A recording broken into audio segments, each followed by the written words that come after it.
Hello दोस्तों, कैसे हैं सारे के सारे। आई होप सारे बच्चे जो है वो शानदार है, जबरदस्त है, जिंदाबाद है और बेहतरीन तरीके से अपनी तैयारी कर रहे होंगे। तो दोस्तों, जैसा कि आप सभी लोगों को पता है कि ओ ट्रिपल एस सी में 5,989 वैकेंसी जो है वो आई है और जिसकी नोटिफिकेशन आपने सभी चैनल्स पे देख लिए होंगे। सभी अपने अपने ज्ञान के अनुसार अपनी अपनी जानकारियां जो है वो आप सभी बच्चों को प्रोवाइड करवा रहे हैं। बट बच्चों, एक कुछ बातें मैं आप लोगों को बताना चाह रहा हूं जो कि अभी तक किसी ने भी आप लोगों को नहीं बताई है। और जो बातें, जिन चीजों का डिस्कशन मैं आप लोगों के साथ में करने वाला हूं, वो बहुत सारे बच्चों के लिए सिलेक्शन के पॉइंट ऑफ व्यू से बहुत ही इंपॉर्टेंट रोल प्ले करने वाली है। तो निश्चित रूप से जिन बातों का जिक्र मैं करने वाला हूं वो गोल्डन पॉइंट बनने वाली है आप लोगों के सिलेक्शन के लिए। तो बिना समय वेस्ट किए हुए फटाफट से मैं उन गोल्डन पॉइंट के बारे में, उस पर्टिकुलर गोल्डन पॉइंट के बारे में चर्चा कर लेता हूं, है ना। तो जितने भी बच्चे, आप सभी को पता है कि 13 जून से जो है वो फॉर्म भरना शुरू हो गए। तो फॉर्म भरने के साथ में आपको इन चीजों का ध्यान रखना बहुत जरूरी है। अगर आप ध्यान नहीं रखोगे तो आपको बहुत गड़बड़ हो जाएगा बच्चों, है ना। हाँ जी बच्चों, तो आपका गोल्डन पॉइंट सिलेक्शन का क्या है, जो हमारी टीम ने, विजडम की टीम ने एनालिसिस किया है, उसके बारे में चर्चा करते हैं बच्चों, है ना। तो अभी आप लोग ये देख रहे हो कि ये जो O triple S C nursing officer की 5,989 भर्तियां आई है, राइट। सभी लोग खुश हैं। नोटिफिकेशन नोटिफिकेशन की एक लाइन ऐसी है जो आपको पोस्टिंग, कंपटीशन और फ्यूचर करियर को प्रभावित कर सकती है। और ज्यादातर लोग जो है वो इस लाइन को अवॉइड कर रहे हैं, है ना। ज्यादातर उम्मीदवार उम्मीदवार जितने भी कैंडिडेट्स हैं जो भी इस एग्जाम की तैयारी कर रहे हैं, उन्होंने इसको नोटिस ही नहीं किया है। तो क्या है वो इंपॉर्टेंट पॉइंट, उसके ऊपर चर्चा कर लेते हैं हम। तो जो इंपॉर्टेंट पॉइंट है बच्चों, जो गोल्डन पॉइंट है जिसको लेकर के मैं आप लोगों के सामने वीडियो लेकर के आया हूं, वो पॉइंट है डिस्ट्रिक्ट कैडर। ये बच्चों एक बहुत ही छुपा हुआ पॉइंट है और बहुत ही इंपॉर्टेंट पॉइंट है। O triple S C nursing officer की इस वैकेंसी में डिस्ट्रिक्ट कैडर ग्रुप सी के रूप में निकली है। यानी चयन होने के बाद में आपकी पोस्टिंग किसी विशेष जिले के कैडर में होगी, न कि पूरे राज्य में कहीं भी ट्रांसफरेबल राज्य कैडर की तरह। मतलब कहने का मतलब यह है कि आपने मान लो कोई डिस्ट्रिक्ट कैडर चूज कर लिया, अलग अलग आपके डिस्ट्रिक्ट कैडर हैं, तो आप उस डिस्ट्रिक्ट के अंदर ही ट्रांसफर पाओगे। ऐसा नहीं होगा कि आप जो है वो स्टेट के किसी दूसरे पार्ट में, किसी दूसरे डिस्ट्रिक्ट के अंदर जो है वो ट्रांसफरेबल ये जॉब होगी। तो ये बहुत इंपॉर्टेंट पार्ट है। और अगर आप अगर ये सोचते कि हम तो ट्रांसफर करा लेंगे, तो इतना आसान नहीं होगा ये काम, है ना, बहुत मुश्किलों वाला काम है। तो डिस्ट्रिक्ट कैडर एक बहुत ही इंपॉर्टेंट फैक्टर है। अगर आप अपनी तैयारी आपकी मजबूत है और आप चाह रहे हैं कि आपको एक अच्छा सा जिला मिल जाए, तो आप निश्चित रूप से अपने मन पसंदीदा कैडर के डिस्ट्रिक्ट को फिल कर सकते हैं। इसके अलावा और भी बहुत सारे इंपॉर्टेंट पॉइंट्स है, क्योंकि कॉम्पिटिटिव एग्जाम्स की जब आप तैयारी करते हैं तो आपको यह भी ध्यान रखना पड़ता है कि कंपटीशन कैसा है और किसी पर्टिकुलर जिले में कितना कंपटीशन है। तो ये सारे फैक्टर जो है वो बहुत ज्यादा मैटर करते हैं बच्चों, है ना। अब बच्चों देखो, कुछ बातें मैं इसके बारे में करना चाहूंगा, डिस्ट्रिक्ट कैडर के बारे में।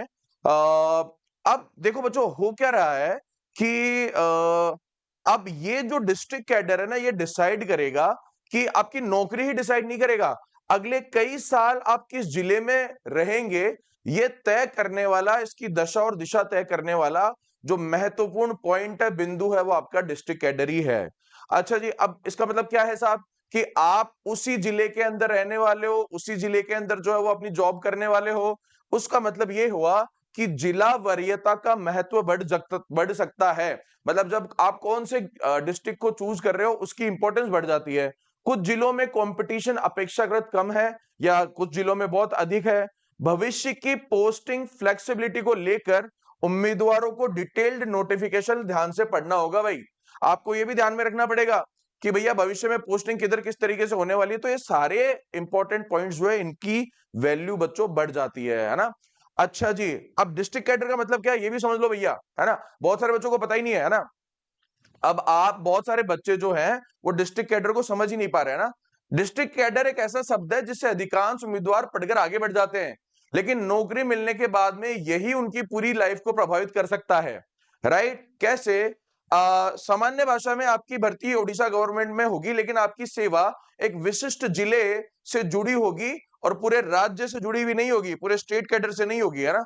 अब इसके क्या मायने हैं? अब इसको समझने के लिए आपके सामने एक उदाहरण मैं लेकर के आया हूं। मान लीजिए आपका चयन कोरापुट डिस्ट्रिक्ट कैडर में होता है, तो आपकी शुरुआती पोस्टिंग कोरापुट जिले में होगी। भविष्य में अधिकांश ट्रांसफर उसी जिले के भीतर होंगे। दूसरे जिले कटक, कोरडा, बालासोर आदि में ट्रांसफर पाना आसान नहीं होगा आपके लिए। आपकी सीनियरिटी भी अक्सर डिस्ट्रिक्ट कैडर के आधार ही मेंटेन होती है।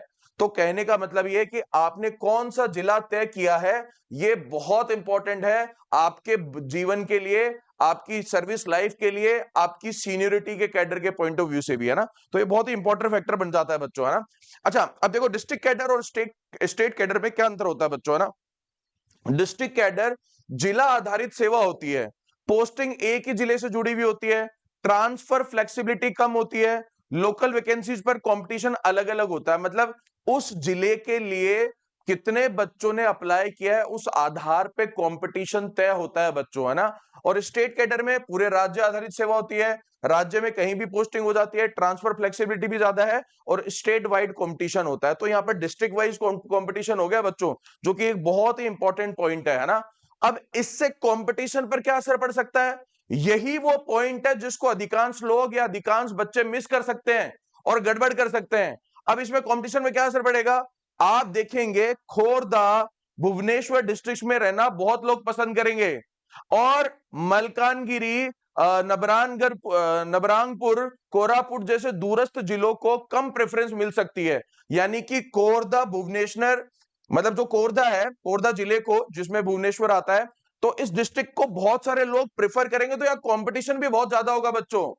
अरे बच्चों समझने की कोशिश करो, मेरी बात करो। यहां पर डिस्ट्रिक्ट कैडर आपको एक और हिडन पॉइंट बता रहा है कि कौन से कैडर में जो है वो आपके कंपटीशन ज्यादा होगा, कौन से डिस्ट्रिक्ट कैडर में, और कौन से डिस्ट्रिक्ट कैडर में कंपटीशन कम होगा। तो निश्चित रूप से कोरदा में कंपटीशन थोड़ा सा ज्यादा रहने वाला है और इसी तरीके से मलकानगिरी, नबरंगपुर और कोरापुट जैसे जिलों में आपको थोड़ा सा कंपटीशन कम मिलेगा। ठीक है, तो ये भी बहुत इंपॉर्टेंट फैक्टर है। तो ऐसी स्थिति में कुछ जिलों में कंपटीशन हाई होगा और कुछ जिलों में कंपैरेटिवली कम होगा, है ना। तो इसका नर्सिंग ऑफिसर्स के लिए इसका वास्तविक प्रभाव क्या है, नौकरी लगने के बाद उम्मीदवार अक्सर सोचते हैं बाद में ट्रांसफर करा लेंगे। सब लोगों के दिमाग में यह है बाद में ट्रांसफर करा लेंगे भाई, कोई दिक्कत नहीं है। लेकिन डिस्ट्रिक्ट कैडर जॉब में यह काम आसान नहीं होता बच्चों।